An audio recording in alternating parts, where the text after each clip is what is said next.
Welcome to Yin Yang Manga Novel Review. I am your host, YinYangTK. In this video series, I'll be talking about mangas, novels, graphic novels, and much more. I'll be talking about these books that have already been published here on the US, that have been imported from Japan, and even some mangas and novels that haven't been published, but they're available online. Without further ado, let's get started.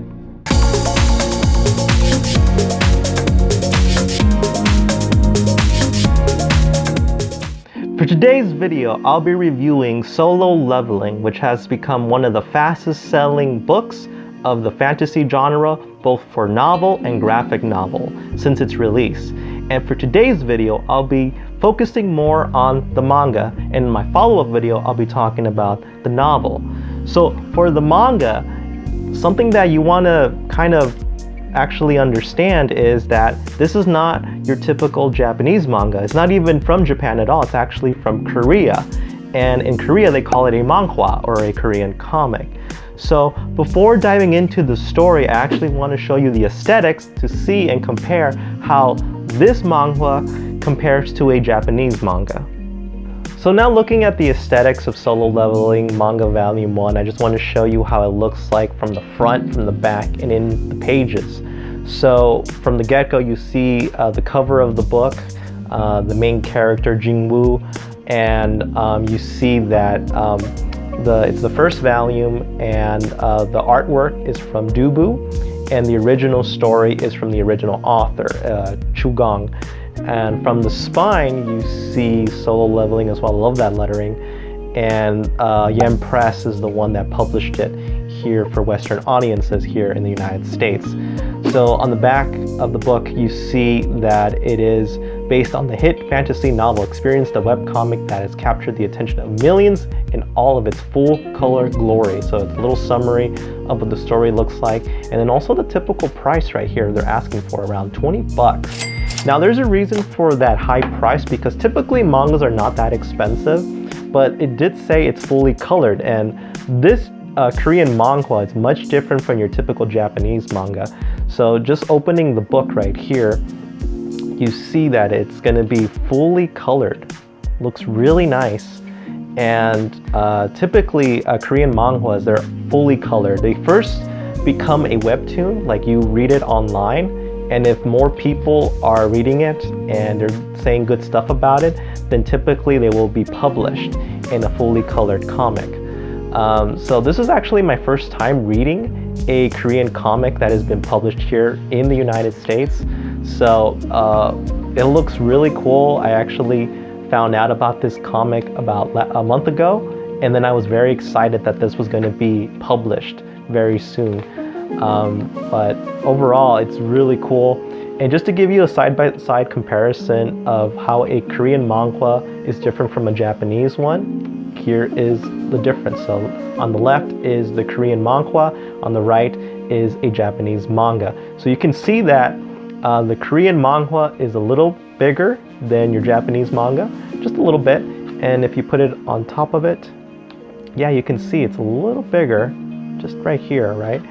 And something else that you want to be aware, like I said before, that a Japanese manga, it's only black and white. So like if I flip through the pages here and I go flip the pages here, look at that. Look at the difference. The right is the Japanese manga, the left, the Korean manhwa.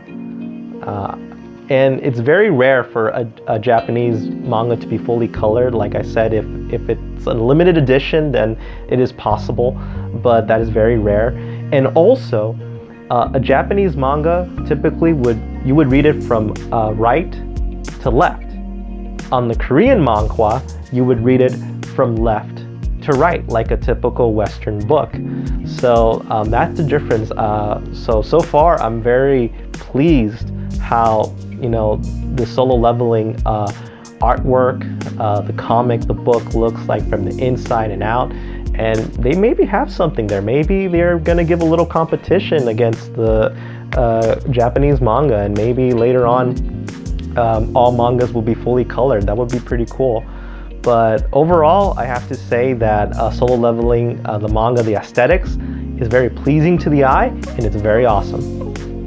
Moving on to the story of Solo Leveling. So the setting takes place in Seoul, South Korea in the modern world. But in this modern world, magic, gates, dungeons, hunters, magical beasts, items, all of that exists. And the main character, Jing-woo, is the center of everything. Now, he has a nickname, the weakest hunter of all mankind. Not a very nice thing to be nicknamed out of.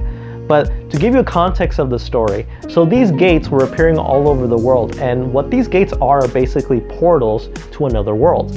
It acts as a bridge between Earth into a dungeon. Now, in these dungeons, monsters or magical beasts resides, and these magical beasts are so dangerous that even the military are powerless to stop them. So the only defense against these monsters are hunters. So at the exact same time that these gates were appearing, hunters were appearing as well in ordinary people. Ordinary people, very rare, would basically awaken to these newfound abilities. So essentially, hunters are humans who have mysterious magical powers. And they have abnormal strength, and they can regenerate much faster and quickly than your typical human.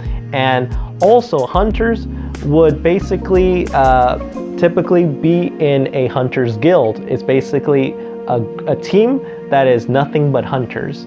And something else is that the hunter actually has a class system or a ranking system. So the chart that you see in front of you is how they would rank the hunters. So the moment that you are awakened, there is this item that they would use, a mana meter, mana meaning magic, in which would calculate how much magic you have, and depending on the calculation, you will fall in through that ranking system. So if you had a very low number of magic or mana, you would basically fall into the E rank, and if you have any more power, then you would fall into any of the other ranks. But E is the weakest one out of all of them. Essentially, it is stronger than your typical human, an E rank, but they wouldn't do much. So if you would be a D rank and above, then you would actually help around in those dungeon quests or dungeon raids. S rank is the highest one, and it's even more rare because there's so few of them around the world that it's very rare for anyone to be an S rank. And also to add that depending on the rank that you are awakened to, that also depends the type of jobs that are available to you. So the higher the rank, the higher the pay. Lower the rank, lower the pay. So looking at the gates as well, this chart, essentially the same thing. So the gates, hunters, items, monsters, all fall under that category of ranking, and it's just the same. They would use the mana meter to classify what rank you are. So going back to Jing-woo Sung, the weakest hunter of all. So he's an E rank, but the weakest of the E ranks. He actually gets beats up so much that he would go to the hospital so often that they would know who he is. But he doesn't like going to raids. He doesn't like going to these dungeon quests, but since he doesn't have any other skill, being a hunter is the only way to make income, and he has to do it because he has a sick mother that's in the hospital, so he has to pay hospital bills, and a sister that wants to attend a very good college, but the school that she's going in is very expensive, so he has to pay tuition fees. So as the sole breadwinner of the household, it is his responsibility to take care of the family. He could care less about how people ridicule him, make fun of him. It's all for his family. So when an opportunity shows up to make big bucks, he takes it.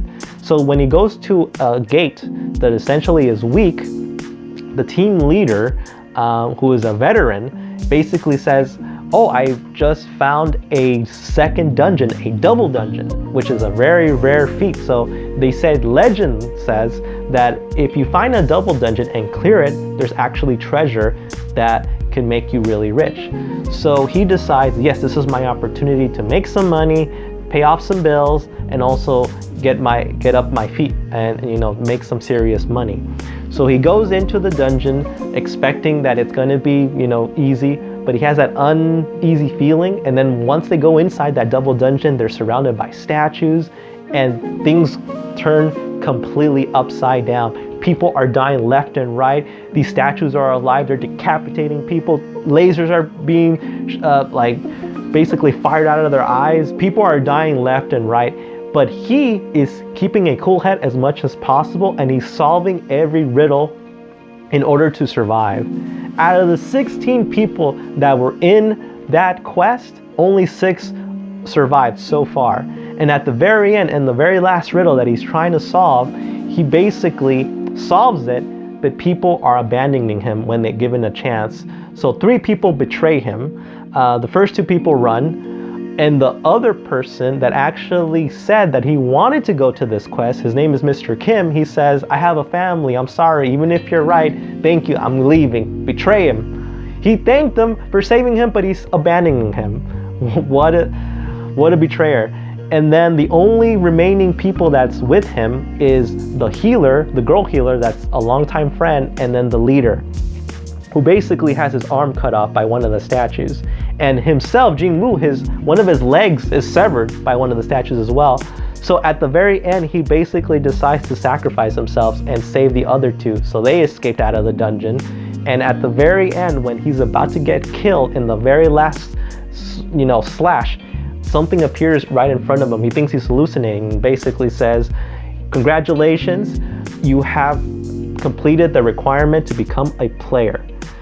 Do you want to become a player? Yes or no? He decides yes. A big shining light comes through and everything comes back to normal. He wakes up in the hospital.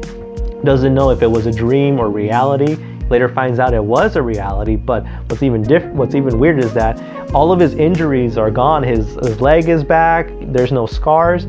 So these organizations, these Men in Black, which is like a hunter association, basically says that they think he might have a second awakening. So a second awakening is basically even rarer occurrence than a regular awakening. So a second awakening is when a person that's already been awakened can awaken again, but become much more powerful. So for example, let's say an E rank reawakens, it could become a C rank.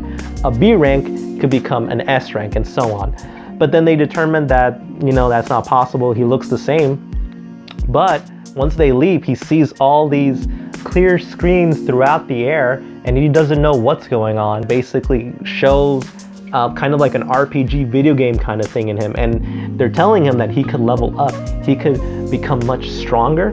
He can gain more abilities. He can be much stronger and faster. And he takes it as an opportunity, as a rebirth, that he no longer wants to become the weakest. He wants to become the strongest. So now he wants to test it out to see if he can become much stronger. And that's where the manga leaves off.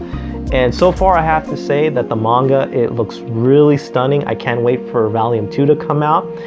If you're interested in reading it, you can also read it online. But it has such a potential to become an animated series. I'm looking forward to it.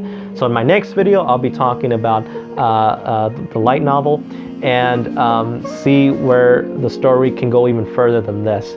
So again, if you like the content of this video, please hit that like button, subscribe, and just continue to look for my notifications for future videos. Thank you guys. Thank you again for watching this video, and if you're interested in anime, mangas, novels, graphic novels, video games collections, and much more, please subscribe to my YouTube channel. It's much appreciated. Stay awesome.